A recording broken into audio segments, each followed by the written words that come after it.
azul, sol forte, um calor intenso em pleno inverno. Tempestades fora de época. É um tal de põe casaco, tira casaco. São várias estações em um único dia. A verdade é que o planeta Terra já não é mais o mesmo. Esses são apenas alguns exemplos das mudanças climáticas. De um lado, incêndios, com chamas de 18 metros de altura. Do outro, centenas de pessoas retiradas das casas por outro risco, o das enchentes. A fúria do clima está em todo lugar. No Rio Grande do Sul, a passagem de um ciclone extratropical deixou 25 mil pessoas desalojadas e pelo menos 47 mortos. Ao todo, 83 municípios foram atingidos. Os relatos impressionam. Eu só vi estralo de casa descendo. Teve gente que perdeu netos aí que tentou segurar, pegou só pela manga e só ficou com a manga na mão e é triste. Só deu tempo de se agarrar nas árvores e ficamos das 11 horas da noite até 7h30, quando viu meu padrasto veio me resgatar nós. Ele estava ajudando, 2 senhoras ele ajudou. E aí? Daí quando ele tentou se salvar, não conseguiu daí. Tentar salvar o que deu, né? Tentar ajudar os outros também, né? E tocar a vida, né? Fazer o quê? Mais de 80% da cidade foi atingida, entre a cidade a urbana e rural foi atingida. Muitas famílias ficaram no topo das suas casas e essas famílias passaram há poucos dias por uma tempestade grave de granizo e perderam muitos móveis, muitas coisas. Dias depois, mais uma tragédia. Um terremoto de magnitude 6,8 atingiu Marrocos. Nessas imagens é possível ver o desespero das pessoas. O tremor foi o mais forte já sentido no país em mais de um século. A catástrofe semeou destruição e devastação no local. O número de mortos e feridos continua aumentando à medida que as equipes de resgate desenterram pessoas vivas e mortas em aldeias que foram reduzidas a escombros.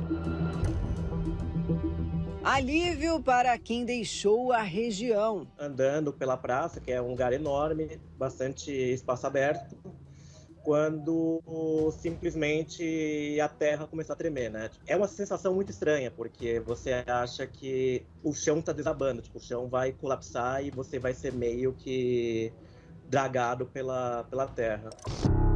Desespero na Líbia. As inundações provocadas pela tempestade Daniel no domingo deixaram pelo menos 2.300 mortos e 10 mil estão desaparecidos. A cidade de Derna foi a mais afetada. Na segunda-feira, mais de 300 vítimas foram enterradas, muitas delas em valas comuns. O número de desastres como inundações e ondas de calor causados pela mudança climática aumentou 5 vezes nos últimos 50 anos, matando mais de 2 milhões de pessoas e custando 3,64 trilhões de dólares em perdas totais, segundo a Organização das Nações Unidas. No início de agosto, outra tragédia tomou conta dos noticiários. Um incêndio atingiu a cidade de Lahaina, na ilha de Maui, no estado do Havaí, nos Estados Unidos. E já é considerado o mais fatal do país nos últimos 100 anos. Mais de 1.000 pessoas continuam desaparecidas. Com tantas catástrofes acontecendo no nosso planeta, às vezes nos sentimos num filme de ficção científica, onde o fim parece iminente.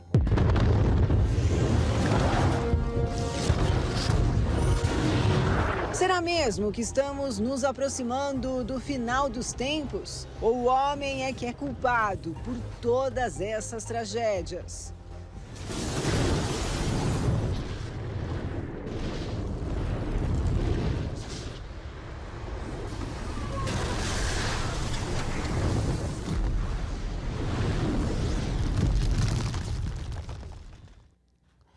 Olá, que Deus abençoe a sua vida, que Deus abençoe muito, mas muito a sua família, você que me assiste agora de qualquer lugar do estado de Santa Catarina.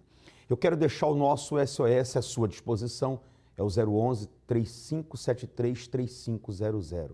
E um dos assuntos de hoje, nessa quarta-feira, será sobre esse final dos tempos aí, os 4 cavaleiros. Esse é o tema da mensagem de hoje em toda a Igreja Universal. E os sinais, meu amigo e minha amiga, estão aí cada dia mais evidentes, tanto para mim como para você. Você que diz assim, olha, eu assisto o programa agora, nunca mais eu fui na igreja. Eu estou afastado há muito tempo. Afastado. Você nota que o juízo de Deus, as direções de Deus, não vêm para ninguém sem um aviso, sem um alerta. A natureza gritando, a terra, isso não é nada. Isso aí que você está vendo não é nada perto do que está por vir. A Bíblia diz assim para mim e para você que um dia o céu será abrasado. Você imagina na sua cabeça agora como vai se transformar o céu. A lua se converterá em sangue e o sol se escurecerá. Os sinais estão aí, tanto para mim como para você. E feliz é aquele que consegue entender e consegue se voltar para Deus. Eu tenho dito aqui toda segunda-feira, dinheiro é só papel, o carro é só lata, esse trabalho que você tem vai ficar, isso aí vai ficar. Essa casa vai ficar. O que importa é a sua alma, é a sua salvação, que você deve cuidar muito bem dela. Eu quero agora colocar para que você acompanhe comigo, para que você assista a história do Jácio. Ele fez um pacto com Deus. E daqui a pouco eu volto explicando sobre a entrada da arca, dia 2 de outubro. Me chamo Jácio Edno da Silva. A minha vida sempre foi, desde pequeno, de sofrimento. Me recordo que, desde pequeno, eu morava no Nordeste.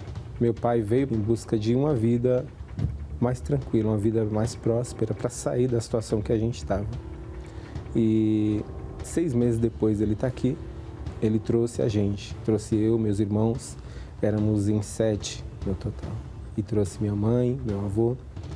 E quando a gente chegou aqui, a expectativa era de uma vida melhor, uma vida mais próspera, uma vida pelo menos um pouco diferente do que a gente vivia no Nordeste. E a realidade foi outra, né? Meu pai, eu acredito que ele deu o melhor dele. Ele, nesses 6 meses que ele esteve aqui, ele alugou uma casa de 2 cômodos. Então veio todo mundo para essa casa de 2 cômodos. Era uma loucura, porque era colchão espalhado por toda a casa, alguns dormiam em cima de cobertor, era uma vida muito difícil, né? E a miséria que nós vivíamos no Nordeste, a situação difícil, precária, ela continuou aqui. Quando viemos morar nessa casa de 2 cômodos, eu me recordo que, além da situação ser muito precária e difícil, pelo menos ali 1 ou 2 vezes por ano, em épocas de chuva aqui em São Paulo, a casa que eu morava dava enchente. Então, a situação já era difícil. Pouco alimentos que nós tínhamos, roupas que nós tínhamos, pelo menos 1 ou 2 vezes por ano era levado pela enchente. Então, perdíamos os alimentos, perdíamos colchão, e aí é que a gente necessitava mais ainda do homem, necessitava mais ainda das pessoas para a gente conseguir se reerguer. Na época eu estava com depressão, eu tinha desejo de morte, porque eu não via saída. Eu cheguei na Igreja Universal nessa situação, na miséria, no fundo do poço, devendo para um monte de gente, passando necessidade, com a vida muito limitada, alimento muito limitado, tudo muito regrado, dependendo dos outros. E ouvindo a palavra de Deus, eu decidi fazer um pacto. Foi aí que a coisa começou a mudar, depois desse pacto com Deus. Deus deu uma direção para mim ser empresário. Eu tinha que parar de trabalhar para os outros, de enriquecer os outros e passar a olhar para mim, para a minha vida, para a transformação da minha vida. E a coisa começou a mudar. Eu sempre orava a Deus pedindo para Deus me dar uma ideia. E Deus me deu. Deus me deu uma direção naquilo que eu sabia que eu dominava. E eu já tinha feito alguns trabalhos em construção civil, na área de arquitetura, e eu dominava a parte de acabamentos. E aí Deus deu a direção para mim abrir uma empresa nessa área. Então hoje eu tenho a empresa, eu tenho uma fábrica de revestimentos, eu tenho também uma distribuidora desse mesmo revestimento. E nós distribuímos ele hoje para todo o Brasil. São mais de 15 estados que eu distribuo o meu produto. A vida ela tem se transformado. Mês após mês existe um crescimento. Nunca um mês é igual ao outro que passou. Tem sempre um crescimento. E Deus vem sempre abrindo novas portas. Para quem morava numa casa ruim, de 2 cômodos, tumultuada, cheia de gente, hoje eu vivo muito bem, numa casa maravilhosa. Hoje, além disso, tenho uma vida, outras áreas também foram abençoadas com esse pacto. Eu tenho um casamento excelente. Sou casado com a mulher de Deus, uma esposa maravilhosa. E a minha casa hoje é de paz, é de lar. Não passo mais necessidade, não passo mais fome. Comemos bem, muito bem. Hoje nós nos alimentamos do melhor que a terra pode dar. Nós comemos em restaurantes muito bons. Hoje não me lembro o dia que minha esposa me pediu alguma coisa e eu falei para ela que eu não tinha condição de dar. Né? Para quem vivia mendigando, hoje eu sou empresário, eu tenho uma empresa, eu tenho excelentes colaboradores que Deus colocou no meu caminho, funcionários ótimos, tenho carros da empresa e vivo uma vida abençoada. Eu fiz um pacto com Deus, saí da miséria e fui para a prosperidade.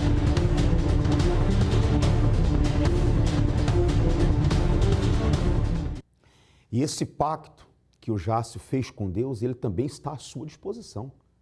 Segunda-feira, você vai chegar aqui, não importa a situação que você esteja vivendo, na miséria, perdendo tudo, angustiado, triste, depressivo, bem para baixo. Quando você colocar a planta dos seus pés aqui, a atmosfera, a energia desse lugar já vai te tocar. Eu vejo as pessoas entrando aqui dizendo assim, olha, eu sinto paz. Sem reunião, sem horário de reunião. Só da pessoa entrar, ela diz assim, eu sinto paz na casa de Deus. Claro, Ele é o autor da paz. Ele é o criador da paz. Ele é o príncipe da paz. E Ele vai te dar essa paz. Segunda-feira vai obedecer, vai fazer o seu pacto com Deus e esse ano vai ser diferente para você. Acredita nisso. Melhor do que você ficar trancado nesse quarto, desesperado, angustiado, é você vir lutar. Eu te aguardo aqui segunda-feira. E no dia 2 de outubro, nós vamos fazer a entrada da Arca da Aliança. Uma vez por ano, nós fazemos esse evento. Nós estamos esperando aqui uma multidão de pessoas que estão endividadas, em aperto, na miséria, sofrendo. A arca chegou na casa de Obed-Edom e foi os melhores 3 meses daquela família. Esses últimos 3 meses do ano têm que ser os melhores dias da sua vida. Já coloca dentro de você que dia 2 de outubro você vai estar conosco. Esses tempos atrás, o bispo pegou um testemunho no altar, que eu gostei muito da história da dona Wanda e do esposo dela. Eu vou colocar esse depoimento agora, porque a história deles é uma história que prova que Deus nunca mudou. Acompanhe. Dona Wanda, como é que era a vida, a família, a vida econômica, a vida em geral, antes da Universal, antes de chegar aqui, de conhecer a fé no Deus vivo? Quando eu cheguei na Igreja Universal, eu cheguei numa hora de desespero, de dor, sofrimento. A minha irmã desenganada dos médicos, era tudo ou nada. E aí uma pessoa me convidou, eu vim até a igreja, na hora de muita dor, porque eu era muito contra, eu e meu esposo, a gente era muito contra. E ali a minha irmã, que estava desenganada, né, que o médico disse que não tinha mais jeito, 2 dias, 3 dias de vida, e eu vim lutar por ela, e ali eu já vi a resposta, o médico mandou ela voltar para o hospital, que ia fazer um novo tratamento. Então eu fui vendo o resultado na vida dela, e continuei perseverando. Na época eu pensava que era só por ela, né? Mas, eu trabalhava de empregada, meu esposo também trabalhava de empregado. Então, era uma vida bem sofrida, muito trabalho e pouco resultado. Muito trabalho e pouco resultado. Como é que eram as coisas naquela época? Pastor, é difícil, né? Que a gente mora na cidade de Balneário Camboriú, a gente trabalhava de empregada, né? Então, é tudo muito caro, né? E trabalhava bastante, né? trabalhava em 2 empregos e minha esposa também, então era bem difícil. E aí aconteceu muita luta, tanto no meu trabalho quanto no dele. Mas a gente vê, foi o que Deus permitiu para a gente passar essa luta, passar injustiça, para nós tomar atitude. Então foi numa hora de, assim, que Deus abençoou, foi assim, às vezes a gente não entende por que essa luta. No trabalho começou perseguição pro meu lado, perseguição no dele. E aí, então, aí a coisa ficou assim, ficou ruim assim para mim, para minha pessoa. Eu falei, Deus só vai dar a resposta, só vai dar a direção a tudo, vai vir tudo a limpo e eu vou sair, né? E daí eu tava assim pensando, vou dar uma parada. Mas aí eu saí, Deus, não, vai montar um negócio, minha filha, vai. Eu comecei a procurar. Humanamente falando, não tinham condições. Não tinha e não era nada do nosso ramo, porque eu trabalhava com vendas, né, de consórcio, de carro, e meu esposo trabalhava em lanchonete, restaurante. Então, um ramo totalmente diferente, que é material de construção, né? E dinheiro também ainda não tinha, nós tínhamos um imóvel, né? E a pessoa queria vender, e eram 2 sócios, eles não queriam um imóvel, queriam tudo dinheiro, né? Mas a gente foi, conversou com um deles e fizemos uma oferta de trocar um terreno para uma loja, que seria impossível, né? Daí foi que a gente... Por Deus abençoou. Peguei uma loja com estoque, trabalhando, com clientela. Deus deu a vocês uma fonte que vocês não tinham. Vocês tinham um salário. O senhor era assalariado, trabalhava em restaurante, a senhora era uma assalariada, trabalhava vendendo? Vendendo carro e consórcio. Então Deus fez criar uma fonte para vocês. Entregou na mão de vocês uma fonte. Entregou uma fonte. Você vê que não tem nada a ver com o ramo original deles, mas tem com aquilo que Deus preparou para eles. E quando Deus dá algo para você, Ele já vai dar com as condições para você desenvolver aquilo ali. Não duvide. Amém, pessoal? E aí, essa fonte dessa fonte, o que já gerou? O que já existe hoje por conta dessa fonte? Olha, pastor, são várias bênçãos. A gente comprou um apartamento na época também, na Fogueira Santa, também um imóvel na época, a gente também jamais... Eu sempre dizia assim, não vou comprar um apartamento de luxo porque não é para nós. Né? E Deus começou a comprar um apartamento, também paguemos em 5 anos, na época um apartamento quase R$1 milhão, conseguimos quitar, e depois compramos sítios também, tudo pela fé, tudo campanha de Israel, tudo fruto do altar, né, pastor? Tudo fruto do altar. A gente saiu do altar. A gente é fiel no altar com tudo, entendeu? Primeiro, eis-me aqui, né? Deus sabe o nosso coração, né? Agora, o senhor era uma pessoa viciada no jogo, viciada em álcool. O que mudou no senhor? Mudou tudo, pastor. Eu me libertei, né? Me batizei e mudou tudo, tanto a minha vida, né? E financeiro, espiritual, tudo, né? Recebeu o Espírito Santo? Sim, pastor. Hoje tem o Espírito de Deus habitando no senhor. E hoje, graças a Deus, né? Minha filha, meus filhos, tudo, né? Também. Família na fé. Família na fé. E a senhora hoje, como é a sua vida? Depressiva quando chegou? Triste, angustiada, aflita, como é hoje? Não, senhor bispo, hoje eu sou uma pessoa tranquila, tenho paz, tenho alegria, que não tem mais aquela aflição, porque hoje meu esposo também, né? Tá bem, tá tranquilo, então se libertou. Então hoje, graças a Deus, é só... Claro, a gente tem luta, né? A gente que é de Deus, vem luta, mas a gente sabe que tem vitória. Tem o Espírito Santo. Graças a Deus. Graças a Deus é a coisa mudou, mais... pastor. Luta tem todos os dias, né? Claro. Não, porque as pessoas pensam, vou buscar Deus, não vou ter luta. Não, pelo contrário. Tu vai ter muito mais luta. Mas assim, se você permanecer na fé, você tem que crer e não duvidar, pastor. Amém. Porque esse imóvel que eu falei para o senhor que a gente comprou, coloquei uma venda o ano passado, ficou mais de ano de venda, a gente queria vender.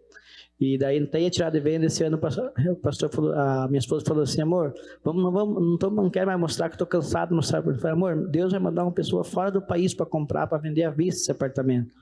Daí ficou em dezembro ali, veio uma pessoa fora do país, a gente viu 20 e poucos apartamentos de Balneário Camboriú. Daí o corretor falou, Neri, eu quero mostrar outro apartamento. Minha esposa não queria mostrar. Eu falei, não, vai lá, amor, que hoje vai vender esse apartamento. E a pessoa veio, um casal de alemão, né? Não falava nada português, ficou advogado, tradutor, olhou o apartamento, a mulher dele se encantou com o apartamento, nós fechamos o negócio, como do jeito que nós queríamos, pagou à vista tudo, né? Então foi uma benção assim. Bem forte para Jesus, muito obrigado, Deus abençoe. Amém? Uma das coisas que você aprende quando você chega aqui é confiar em Deus, é confiar na palavra dele, e isso te dá paz, isso te dá uma segurança, isso traz uma proteção, você se sente bem. Deus, ele nunca mudou. Ele é o mesmo. O Deus que mudou a história da dona Wanda e do esposo dela também quer mudar a história da sua vida. Se tão somente você sair da sua casa e ter tempo para ele. O que nós temos visto hoje é a igreja da internet. Não, eu faço aqui as minhas orações em casa, assisto os cultos em casa. Mas quando está doente, vai no médico. Quando tem uma dor de dente, vai no dentista. Só para Deus é que tem as desculpas. Você que está me assistindo, quer mudança na sua vida? Então toma uma decisão, pega a sua Bíblia, vem hoje ainda, nem espera chegar segunda-feira. Deus é grande e quer mudar a sua história. Vamos à história do Wilsinei, que a nossa repórter pegou, o depoimento, e eu volto daqui a pouquinho. Hoje eu estou conversando com o Wilsinei. Ele estava me contando que antes do pacto, a vida dele era rodeada de fracassos. Durante 17 anos, ele tentava se fixar no emprego, mas nunca conseguia. Não é isso, Wilsinei? Conta pra gente. Correto, isso mesmo. Uma vida de humilhação. Nada dava certo, eu não parava em emprego nenhum. Tive inúmeras profissões e nenhuma delas eu consegui me afirmar. Tudo aquilo que tinha que até dar certo, dava errado na minha vida. Tá? Era uma vida realmente de fracasso, de derrota, muito sofrimento dentro de casa. Eu tinha que comer aquilo que às vezes, muitas às vezes amigos ou parentes que acabava trazendo para nós ali um saco de arroz, um feijão. Era muito sofrimento dentro da minha casa, dentro da minha família. Mas toda essa humilhação na vida dele terminou depois que ele firmou o pacto com a palavra. Conta pra gente, Wilsinei, como é que está a sua vida depois do pacto? Hoje transformada, né? Para quem não tem estudo, eu não tenho faculdade, eu não tenho pós-graduação. Hoje sou gerente comercial em uma grande indústria do segmento aqui hoje no Brasil. É uma das principais do segmento. Hoje eu possuo uma empresa também fluindo super bem, faturando muito bem, né? Para quem não tinha nada, não tinha onde morar, não tinha um veículo, hoje eu tenho 2 carros novos na garagem, hoje eu tenho casa própria em condomínio fechado, hoje eu possuo terreno, eu acabei de fechar a compra de mais um imóvel avaliado a R$1 milhão, tá? Era a casa dos sonhos nosso, com piscina, banheira no quarto. Eu só tenho que agradecer a Deus. E tudo isso realmente cumprindo a risca, obedecendo tudo que é pregado da palavra de Deus no altar. Obedecendo a risca a palavra de Deus e o que os homens de Deus hoje nos pregam, nos passam, nos ensinam hoje no altar. Wilsinei, muito obrigada por dividir a sua história com a gente. E olha, se você aí de casa também se identificou com a história do Wilsinei, participe nesta segunda-feira deste congresso que tem transformado a vida de muitas pessoas. Deus abençoe o Wilsinei a cada dia e Deus abençoe todos aqueles que tomam a decisão de vir buscar. Eu te aguardo hoje aqui ainda, na Avenida Mauro Ramos, 1310. Hoje, quarta-feira, dia de cuidar da sua alma e da sua salvação. E no domingo nós teremos esse evento maravilhoso, final da poderosa novena com a Santa Ceia da Sagrada Família. Você que esteve conosco esses 8 domingos sabe que nós vamos nesse último agradecer. Pega uma garrafa com água, traz a fotografia dos seus familiares, vem buscar a Deus pela sua família. Você que me assiste de qualquer lugar, as portas de uma Universal estão abertas, prontas. Estamos aqui de plantão, prontos para te atender. Só depende de você. Deus te abençoe, te aguardamos aqui. Começou a poderosa novena no Templo de Salomão. Em uma só fé, em um só propósito, nós começamos a poderosa novena do Templo de Salomão. O Senhor tem que abrir os teus olhos e olhar desde os céus e os teus ouvidos atentar para a oração que é feita aqui agora, neste lugar. A grande oportunidade para que a graça divina venha ao seu encontro. Fui fazer os exames de rotina e o médico falou que eu estava com cisto nos 2 ovários. Saí da sala do médico com 6 caixas de remédio. Ele falou assim, já leva 6, mas não tem cura e você não vai poder ter mais filhos. Conversando com Deus, falando com Deus, vim até a igreja, comecei a fazer o tratamento com água. Fui fazer um exame e eu detectou que eu estava grávida. Eu já estou entrando no 8º mês já de gravidez. Amém. Se você precisa de uma cura milagrosa, de resposta para uma causa impossível ou de abertura de caminhos, venha usar sua fé e creia que Deus agirá de forma sobrenatural sobre sua vida. Participe da poderosa novena no Templo de Salomão, às 7, 9h30 da manhã e às 18 horas, em todos os templos da Universal.